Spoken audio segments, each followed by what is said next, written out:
Hi, I'm Tanya Debula from Specialised HR Solutions. So today I'm going to be talking about getting your first employees right. So let's get into the nitty-gritty about HR and taking on your first employee. How do you know when it's the right time to take on your first employee? But it's not always obvious to us when it's time. If you're overworked, overwhelmed, being pulled from one job to another, never completing anything, already paying a subcontractor, then there's definitely a need for an employee.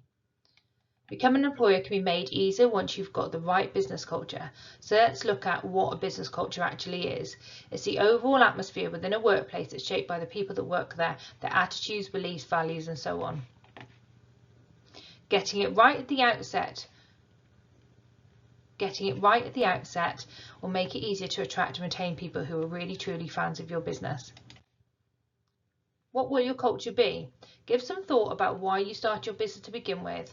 What corporate cultures have you enjoyed working in the most? What have you enjoyed working in the least? What type of culture will you be the most confident on sharing on social media as well as on your careers page? Now, for example, the Vegan Society culture is really supportive and they encourage personal development, growth, recognition and so on. Once you identified that and advertised that culture, they saw a dramatic increase in the application for the jobs they advertised, even the hard to recruit jobs. Bad company cultures exist everywhere. If you get a reputation for having a bad culture, you can make it really hard to attract and retain people. Consequences of bad culture are not just making it hard to attract and retain people, but you will have incompatible company values, unhealthy work-life balances, negative work environment, underperforming staff, bad reputation, as well as having bad management styles.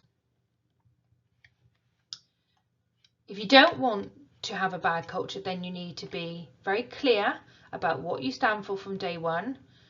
Draft effective job descriptions and job adverts.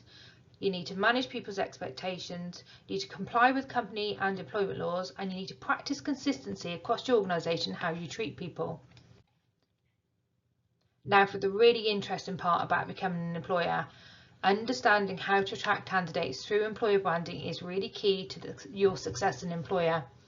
Employer branding though is not about your company logo and strapline, well, a little bit about it, but not much. For this slide, I'm going to focus on the top 3 things which make your employer branding. However, there's a whole raft of things that you must consider.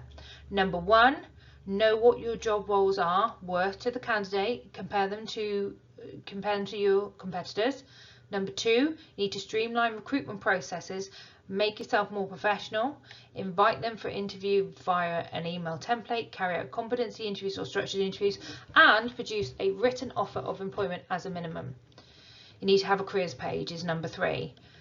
Careers page on your website with clear, engaging job adverts detailing benefits, culture, and so on. There's approximately 7 more essential tasks that you need to undertake to create your employer brand. And if you sign up to our HR advice page on our website, you will get free top 10 tips on how to attract candidates using the power of your website.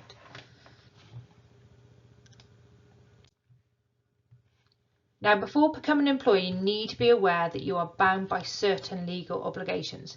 So you're probably aware that HR consultancies help employers navigate through employment law, but we also help companies understand their legal obligations with company law, data protection and health and safety. But just for today, I'm going to concentrate on the importance of employment law and what is relevant when employing your first employee.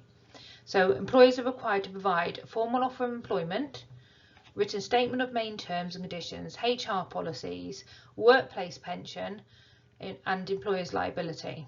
Now, the HR policy I've just mentioned are guidance to employers and managers on how they plan to handle particular workplace situations such as disciplinaries and sickness, absence, etc.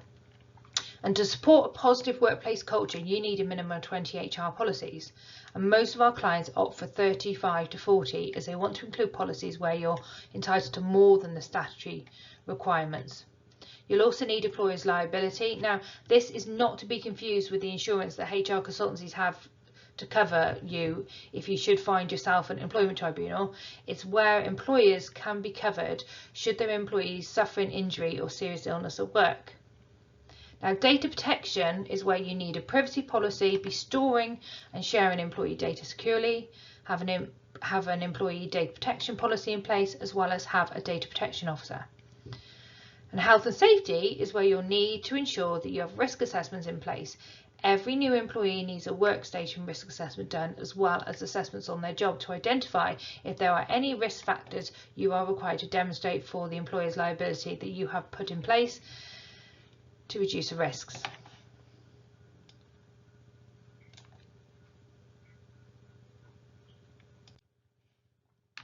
Employment law changes every 6 months, April, October, and in 6th of April 2024 we saw changes to employment law. We've just spent the last 3 weeks updating clients' policies, providing update emails for staff and management guidance. You'll need to have an understanding of all employment rights, but no one expects you to be an expert. This is our job. So we've had the introduction of carers leave, we've had changes to flexible working, paternity leave, annual leave, and now there's redundancy protection for individuals off on family leave.